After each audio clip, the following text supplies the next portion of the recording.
Hey guys, welcome to my channel. Today in this video I will show you how you can create charts on Excel. So as you can see, we have a set of data. We have sales figures and book type.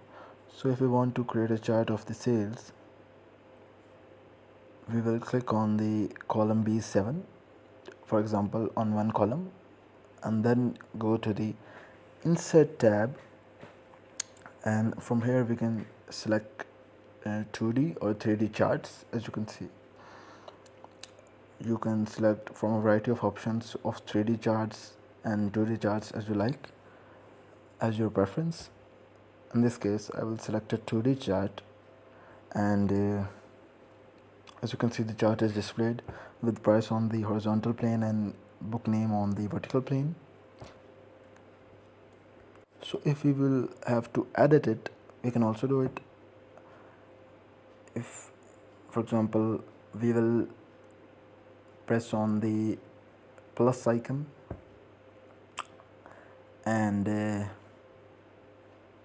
from here you can select elements of the chart, for example titles or trend lines, and we will change the access title to as we like. For example, we will write here price of the books.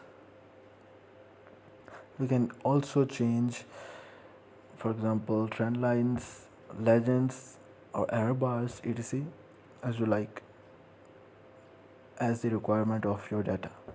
And we will also change style of the chart.